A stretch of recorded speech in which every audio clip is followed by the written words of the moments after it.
Yes.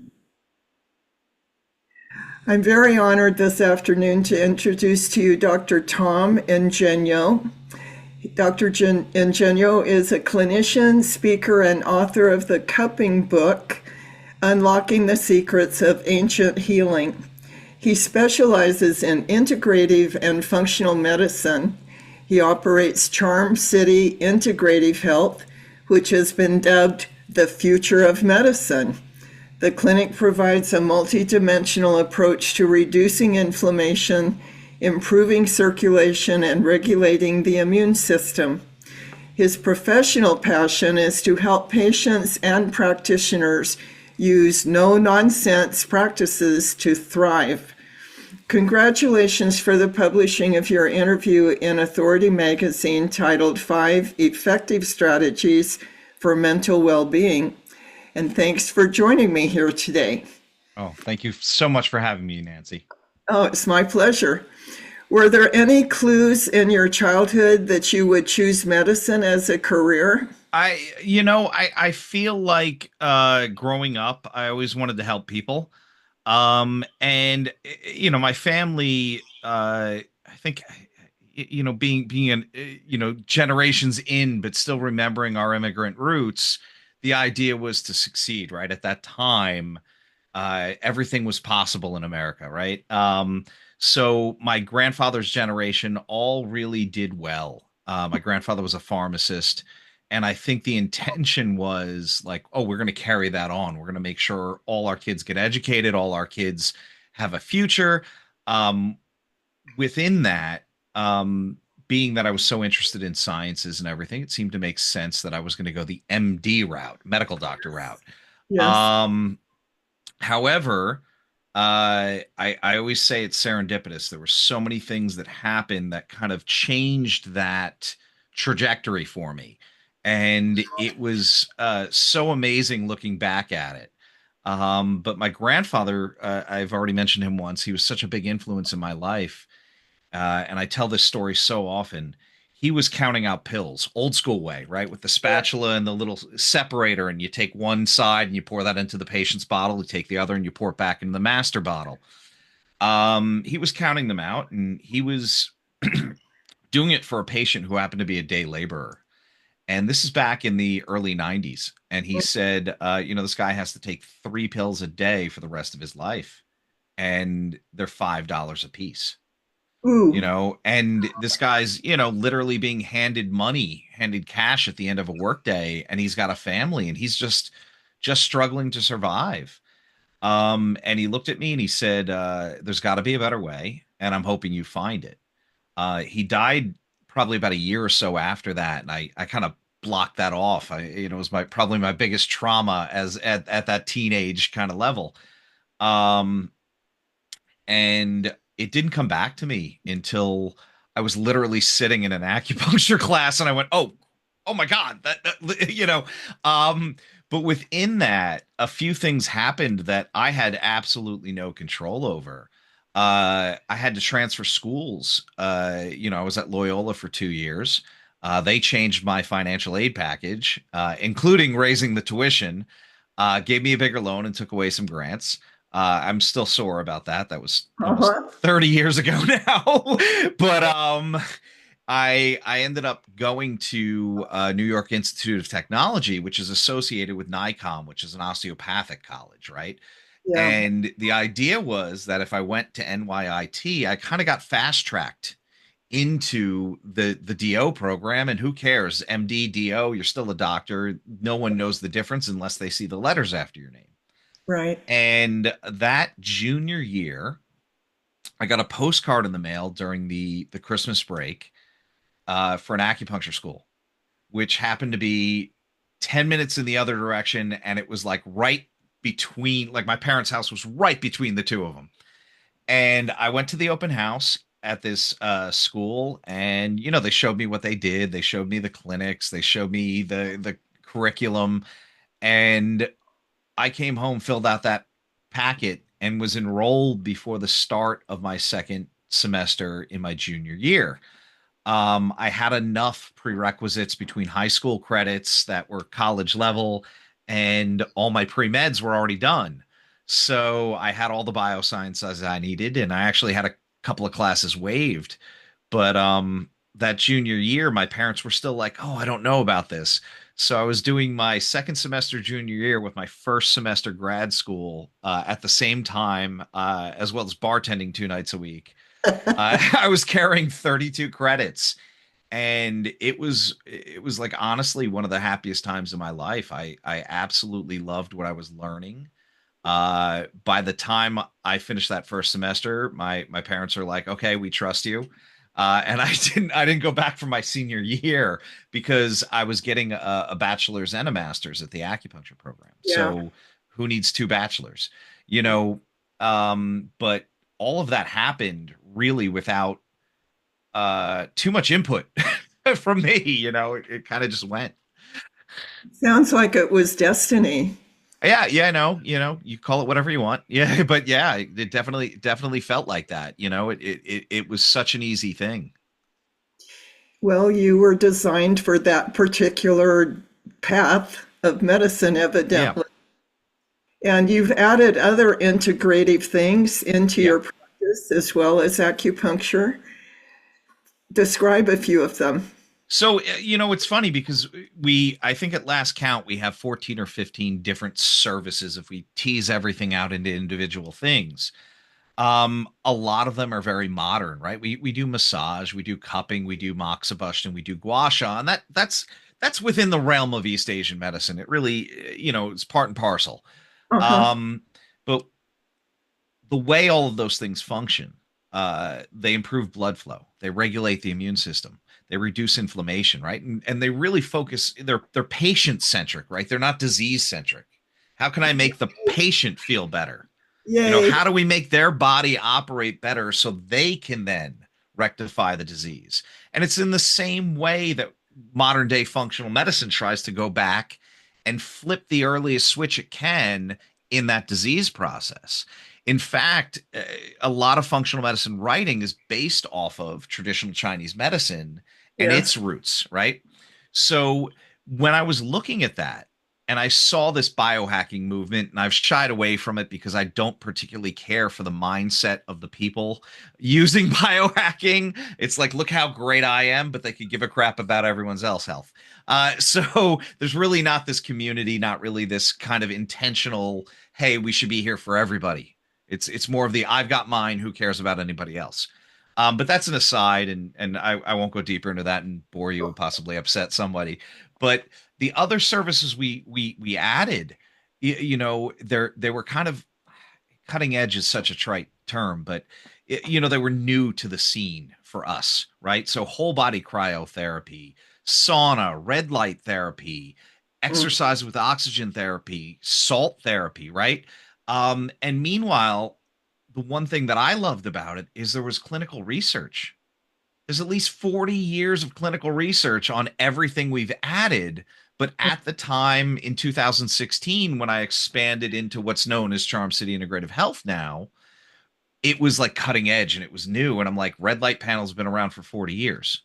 Cryotherapy was invented in 1978. Here's the white paper, and that's really what made it so much fun for me, because all of them do something that acupuncture can do in a different method, in a Yes. different route, but they all do that. So, there's this kind of sentiment, especially here in the West, with East Asian medicine practitioners. Oh, cold is for dead people is normally what is said, right? You put dead people on ice, right? We don't use cold in our clinic. And then there's some historical anecdotes that yes, actually they did, but no, we're going to go toe to toe. We're going to make this big drawn out thing. And I had colleagues telling me, oh, I was going to hurt somebody. And I said, I can't deny 40 years of clinical research. And who can argue with a 3-minute treatment that you're definitely going to feel something after? So it really all made sense in my head. And then it made sense to combine these things depending on what was going on with the patient, right? So we sell what we call stacks. I borrowed that term from the nutraceutical well, what's in your stack is normally something you hear a lot of beefy bodybuilders saying. And they're talking about the supplements they take, and who knows, maybe steroids too. But within that, we figured out kind of some ways to combine these services to give people their the biggest synergistic effect. Um, and in a very weird thing for a clinic, we offer a membership, much like a gym. We want people to come in and use the services regularly because we don't want to focus. Like we get so many people, it's last ditch. They have chronic illness. No one's been able to help them. I can't promise a cure. I'll never do that. Hmm. But can I promise that we're going to try our best for you and we're going to offer you some services that may make your body work better? Yeah. But the main thing with that is consistency. They're therapies. It's not magic bullets. It's not one and done. We're not selling snake oil. We want you to have a relationship with the clinic. Our clinic. I had the pleasure of hosting a woman that has been my digital media manager since probably about 2 years after we opened. She actually flew out for my book launch, and she walked in and she goes, "Oh my God, I didn't like I knew what you guys were doing, but this place feels a certain way. This place feels like a community." And she happened to come in on a Saturday when it was nuts. So she got to see our regular patients, how my staff interacts with them, how I interact with them. It it's got this thing that I could not have planned. It's got this feeling of community. It's got this life. It's got this energy, and the staff gets it. They're very mission driven. I fortunately did not have to go out and find many of these people. They found me. They found the center. I hope I'm around for a long time and continue doing this. But I have a feeling that if I died tomorrow and I had at least some way to make sure that clinic was up, it'll outlast all of us. So I'm so honored to be able to serve people in Baltimore and do what I do. That must be so gratifying to you. It is, and you can tell I'm very happy and animated when I talk about it. It really does bring me joy, and I get so sad when I hear about people that hate their jobs or people Right. that feel like they're not living their purpose, and it's almost foreign to me. I don't know what that means, and all because like I just kind of went with the flow when I was in college. Well, you share a time when anxiety was a constant for almost 5 years. Yeah, What yeah. what were the circumstances and how did you cope? Well, opening this center, uh, another trite phrase was a labor of love, right? I went to a bank and I handed them a business plan, and I'd never written a business plan before. I never knew finances or anything like that, and I used an online program that was super helpful, and it just kind of let me fill everything out. But I remember them handing me the equipment checks and the build out checks, right? They hand them separately to you. And the smallest one was more money than I'd ever held in my hand at any given pay. And there was a moment of me where I'm like thinking in the back of my head, if this fails, I still owe this back. Oh boy. And it was so scary. And then things weren't clicking. I will be honest, and I said that in the interview.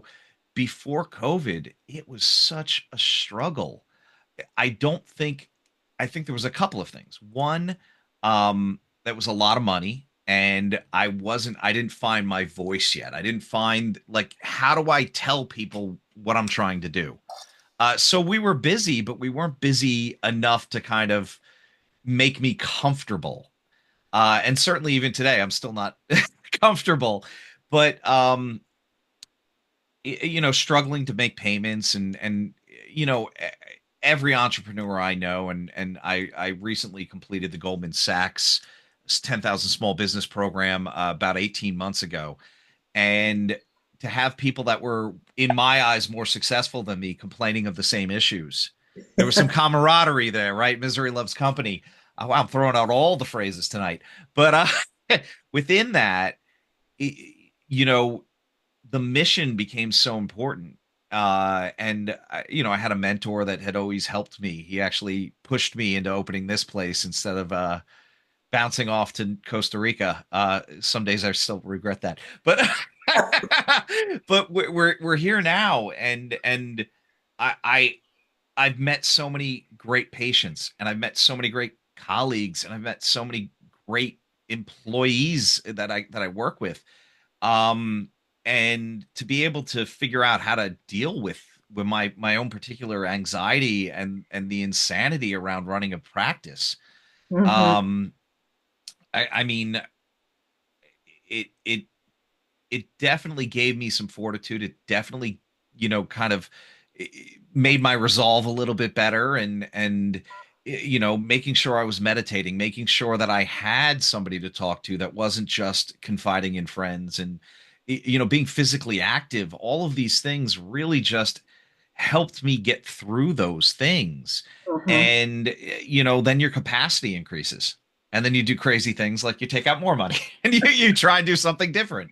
But within that, these concept in Chinese medicine of balance, and East Asian medicine is a big animal. Moving your body, exercise, breathing, qigong, so synchronized breath work with moving, meditation, even Tai Chi, which is a martial art, but also is practiced as a meditation.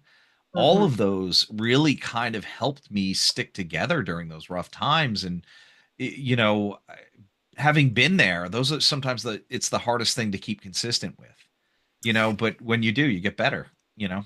Oh, sorry. Along with other stress managing methods, you named meditation as your consistent daily Yeah. practice. Yeah. Was it hard to develop that practice? I joke that I've been trying to meditate since 1994. Okay. I met my mentor when I was in school, probably second or third semester in. It was like probably 1998. And I don't know what he saw in me. I can't give him enough thanks and praise. There's a concept in Japanese martial arts, giri, and it basically means a debt you'll never be able to repay, Mm. and it's normally to a teacher. Um, he did not have the greatest upbringing in northern England, in Darwin, a mining town. And he got out at a pretty young age, and he fell in love with martial arts, strength training. And when he was in, when he went to Japan to study martial arts, a very experienced black belt put on a white belt, and he would target foreigners. He broke my mentor's leg. My mentor then was taken by his friends to a bone setter, traditional bone setter in Japan. They set his bone and they cast his leg, and he happened to practice martial arts as well. And they had a conversation, and then he started treating him with acupuncture and moxibustion. So he went back to Australia, got a license there. He went back to Japan, got a license there. He went to China and studied and got a license there. And that total amount of time was probably about 25 years. Wow. When his one of his best friends was the dean of my school, brought him to America to teach, he literally handed us everything. He didn't want gatekeeping. He wanted this knowledge to survive and live, and he didn't want us to have to pay the dues he did, which was like cleaning toilets in clinics for 3 years before anybody would even talk to him. Wow. And I can't thank him enough for the connections he's made for me. And one of those uh, was a man named Master Sher K. Lu, who has passed on. He was a Taoist priest that left China shortly before World War II. And he was Okay. living in San Francisco, and he had like a whole bunch of crazy jobs, but he was always consistent with his meditation. And he had a specific system that he taught my mentor. My mentor first introduced it to me, and then we started doing seminars with some of the acupuncture teachers and Mm. Master Lou. We would bring them into Long Island, and we'd have, I believe at one point we were doing like two a month. It was insanity. Mm-hmm. But because of that, I have these connections around the world. But Master Lu taught this very simple Taoist meditation, and it became the cornerstone of my practice. But I didn't really get consistent with it until about 6 years ago. It really took me that long before it was a daily practice, Mm-hmm. to see those benefits. Where I'd meditate, oh, I made it 2 months, and then I'd fall off for one day. And then that one day turned into a week. And then I was like, oh God, it's been 4 months since I've actually sat down and meditated. But since then, given some technological advances, I use a meditation headband. I don't need to plug the brand, but it's an amazing tool that keeps me consistent, and it offers different styles of meditation. It tracks my brain waves, and it was a financial investment. Meditation is free. You can definitely do it.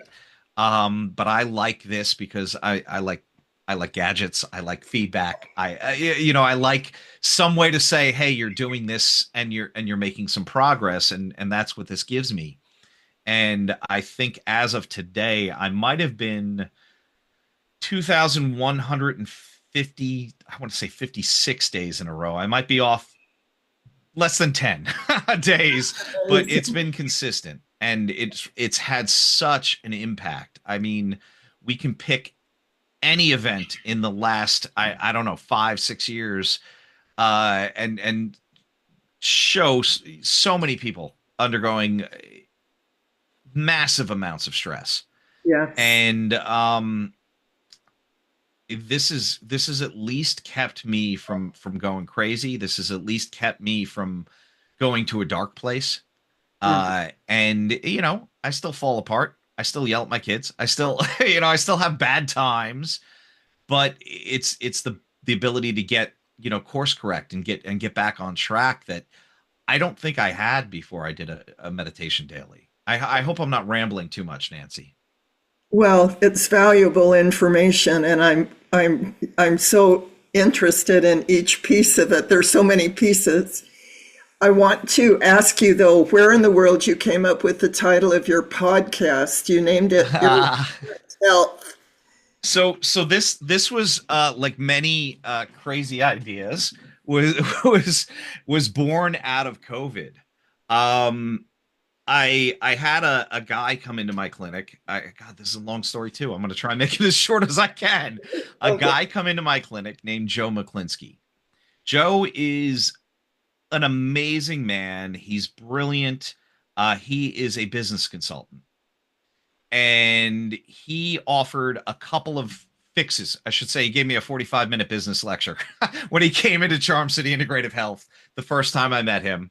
And then he said, look, just so you know, I'm not a nobody. I own this giant consulting company. Here's my New York Times bestseller, Growth Regardless.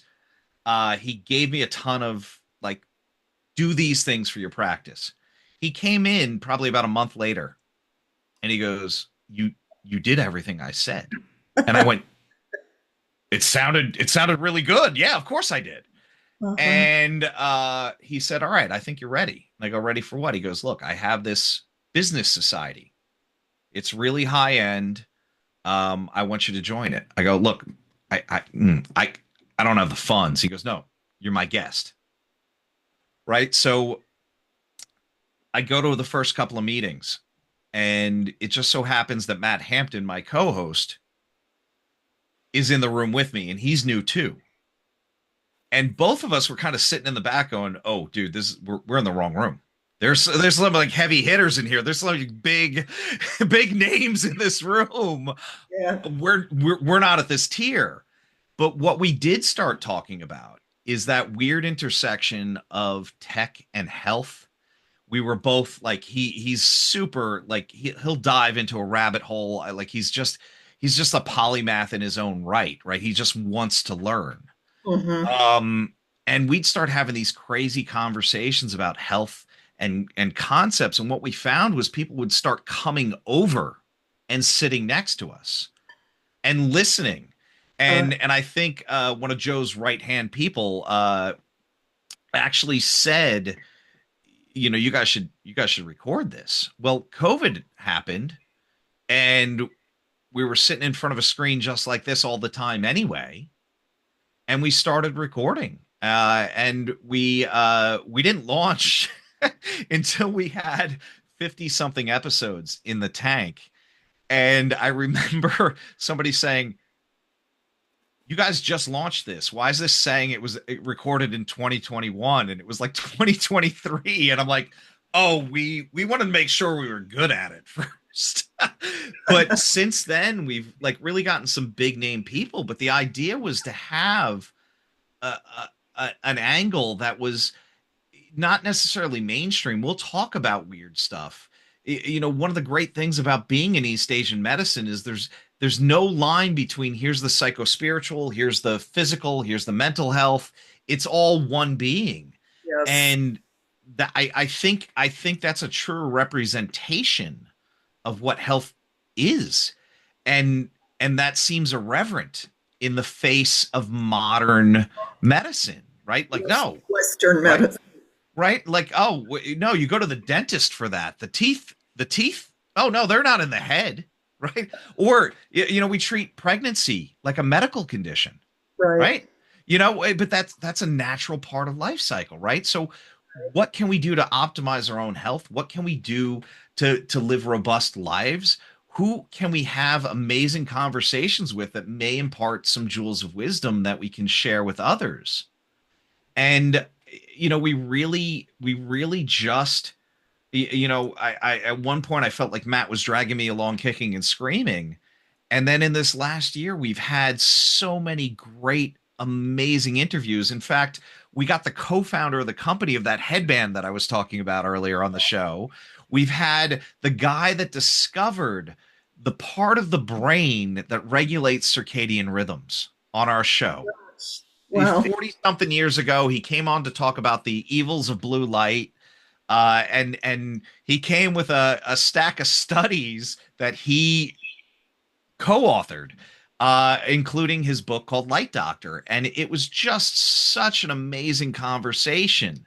And it's so much fun that, like, I hope one day we can actually turn it into something profitable, but we enjoy it so much. It's like it just makes so much sense with everything else that I'm doing. It's amazing all the different avenues of truth that can come to us when we aren't judging what fits a certain model or another. Absolutely. I just love your approach. And I love the title, Irreverent Health. I've been searching outside of mainstream Western medicine for health for nearly all of my life. So you're you're listing a lot of things that I haven't experienced, but I'd love to visit your clinic Well, someday. if you're ever in Baltimore, and I'll tell you, I somebody mentioned an Okinawan proverb to me once, and now it's tattooed on my arm. It's in it's in my book. I paid a calligrapher to make a giant scroll of it. I paid her to do the tattoo artwork, but it is in Okinawan it's Isha Hanbun Yuta Hanbun, which means like grossly or directly half doctor, half shaman. Oh, And yeah. the idea, the intention of it is if you have a problem, seek both the advice of a doctor and a shaman, right? And we hear it like even Sting had a song, "We are spirits in a material world," right? And not so much this ghost in a machine, but like the ghost and the machine are one thing, and you can't tease those apart. So you need to look at all aspects of that. I believe that wholeheartedly. Our viewers today can look you up on charmcityintegrative.com. This is Dr.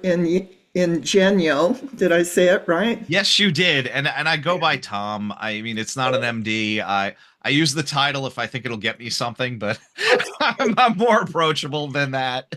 Okay. Well, Tom, thank you again for being with me this afternoon. It's been such a pleasure. Oh, thank you so much, Nancy. This was so much fun. Good. I'm so glad.